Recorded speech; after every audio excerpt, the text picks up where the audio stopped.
This is the island of Jamaica, and Jamaicans are said to be deeply proud of their rich culture, global influence, and stunning island home. However, this pride is balanced by deep frustrations regarding high crime rates, economic inequality, a high cost of living, and an over-reliance on a tourism industry that often undervalues local workers. Locals generally view their country through a mix of fierce cultural loyalty and everyday socio-economic challenges. On a lighter side, did you know that Jamaica cultivates one of the rarest, most expensive coffees on the planet? And its national flag is one of only 2 in the entire world, completely devoid of red, white, or blue? But beneath the surface of this globally exported aesthetic, 2 questions emerge for the discerning mind. How does this island manage to fundamentally re-engineer global pop culture, music, and language? And what happens when a fiercely anti-establishment, countercultural subculture like Rastafari becomes the very identity the world associates with the state?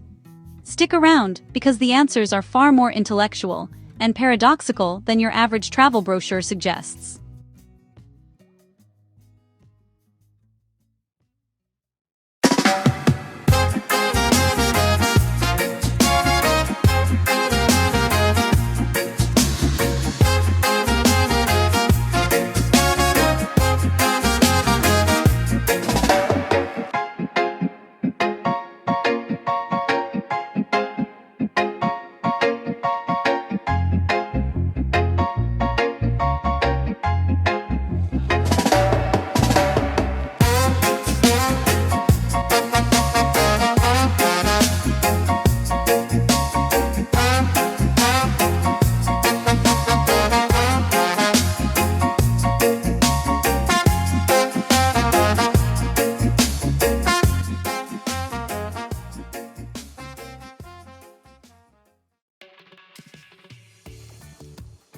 Geographically speaking, Jamaica rests comfortably in the Western Caribbean Sea, just south of Cuba.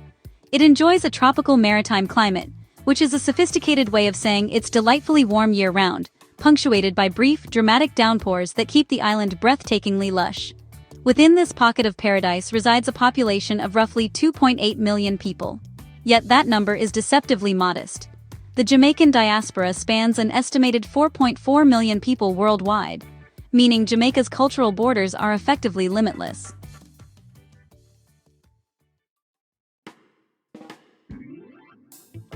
Jamaica's history is a complex crucible of resistance and synthesis. Originally, it was inhabited by the indigenous Taino people, who named it Jamaica, meaning the land of wood and water. During a second voyage in May 1494, Christopher Columbus claimed the island for Spain. This initiated a brutal period of colonization, where the Spanish forced the native population into slavery, leading to their eventual extermination on the island. By 1655, the British took over, transforming the island into a hyper-lucrative, brutally run sugar colony, fueled by the forced labor of enslaved Africans. But Jamaicans don't just endure history, they shape it. Enslaved Africans escaped into the mountainous interior, becoming the Maroons, guerrilla fighters who successfully forced the British Crown into signing peace treaties, granting them autonomy centuries before emancipation. Full freedom was won in 1838, followed by waves of Chinese and Indian indentured laborers, culminating in full independence in 1962. This painful, yet triumphant tapestry gave rise to the national motto, "Out of many, one people."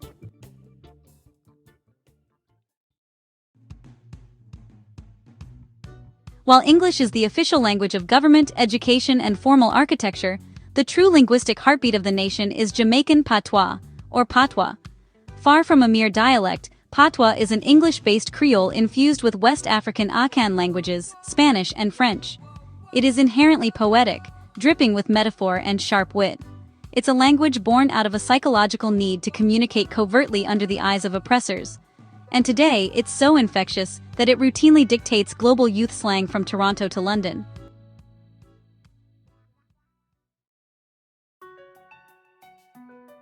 Spirituality in Jamaica presents a fascinating paradox.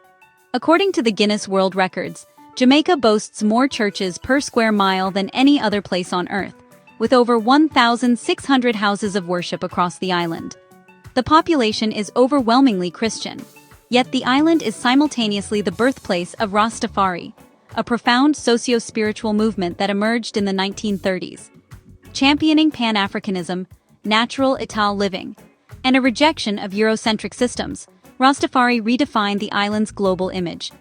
It proved that a subculture doesn't need a majority to sway the consciousness of an entire nation and the world.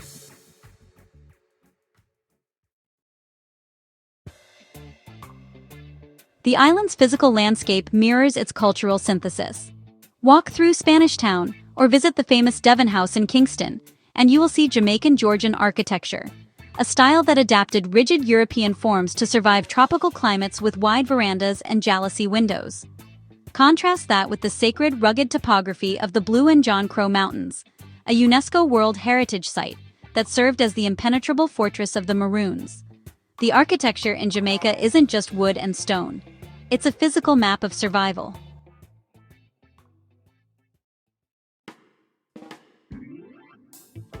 Let's indulge in some intellectual honesty regarding the reality of living in Jamaica, the pros and the cons. Starting with some of the pros, there's an unrivaled quality of life, access to world-class natural beauty, a slow-paced lifestyle, and a communal culture. You experience vibrant cultural immersion by living in a constant epicenter of global music, art, and culinary innovation. The people are a warm, resilient community with a deeply welcoming social fabric anchored by the philosophy of IRE. Now a little bit on the cons. There's economic pressures of a high cost of living relative to local wages and bureaucratic red tape. You can run onto infrastructural deficits when navigating highly variable road conditions and localized public service gaps. Jamaica experiences socio-economic friction with pockets of urban crime and systemic inequalities that the nation continually wrestles with.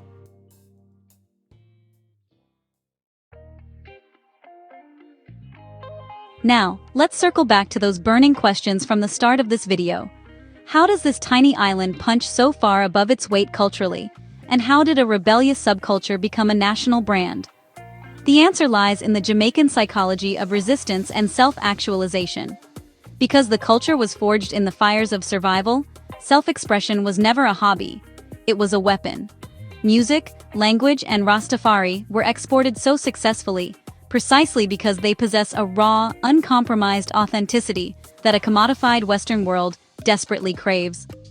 Jamaica didn't ask for a seat at the global cultural table. It built its own table out of pimento wood and bass speakers.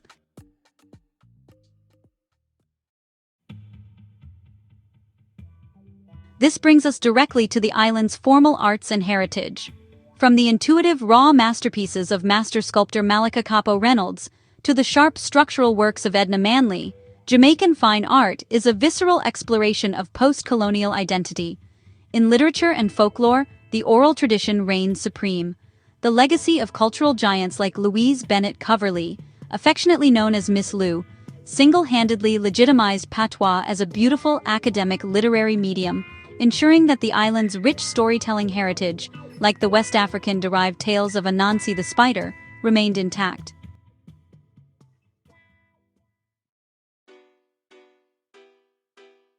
To talk about Jamaica without mentioning music is to discuss the ocean without mentioning water. The island's acoustic evolution is a masterclass in sonic engineering. It began with mento, acoustic folk music utilizing the thumb-plucked rumba box. In the late 1950s, this evolved into ska, an upbeat, brass-heavy rhythm that celebrated the optimism of impending independence. Ska slowed down into rocksteady, which then birthed reggae in the late 1960s. Spearheaded by icons like Bob Marley and Peter Tosh, reggae became a global, revolutionary socio-political force. Today, that fiery, restless energy lives on in dancehall, where sound systems, rapid-fire lyrical DJs, and hyperkinetic dance moves continue to heavily dictate the trajectory of global hip-hop and pop.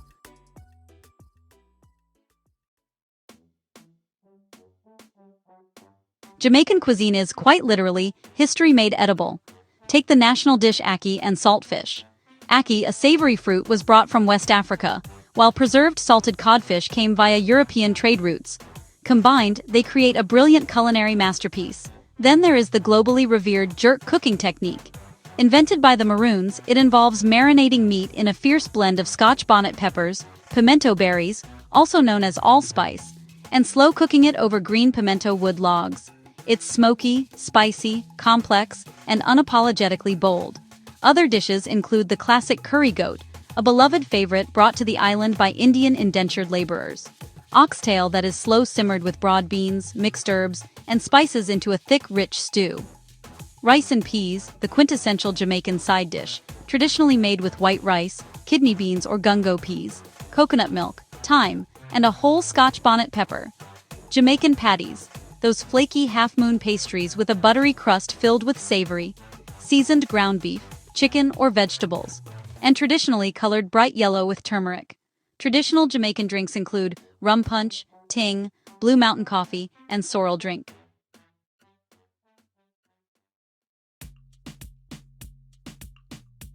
The calendar of the Jamaican psyche is marked by a deep reverence for ancestral memory. Every August, the island erupts into celebration for Emancipation and Independence Days. But perhaps the most mesmerizing tradition is the John Conu Festival.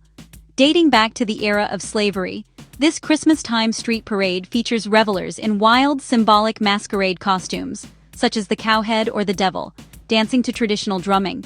It is a poignant, living archive of West African secret society masquerades adapted for Caribbean survival.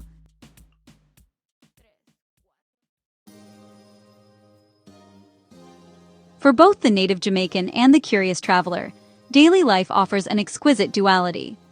By day, the island is an eco-adventurer's playground. You can hike the misty peaks of the Blue Mountains, raft down the tranquil Martha Brae River, or climb the limestone tiers of Dunn's River Falls. But when the sun dips below the Caribbean horizon, the island's true engine starts. The nightlife, particularly in Kingston, is legendary. This isn't just going to a club. It's an immersive cultural ritual. Street dances powered by monolithic sound systems turn entire neighborhoods into open-air theaters of bass, fashion, and community vibes that run until dawn.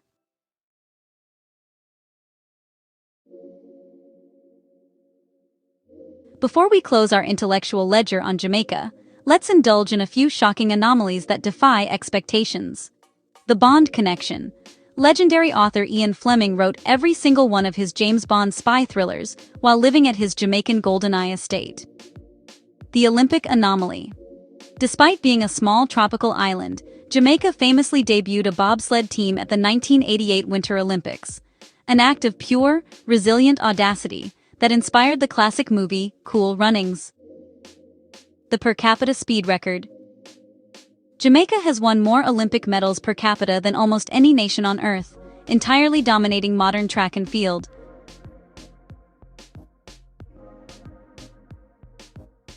In the final analysis, Jamaica is far more than a geographical coordinate or a vacation destination.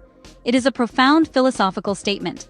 It is proof that a people, armed with an unyielding spirit, an inventive language, and an unbreakable drumbeat, can captivate the imagination of the entire world. And as they say on the island, walk good.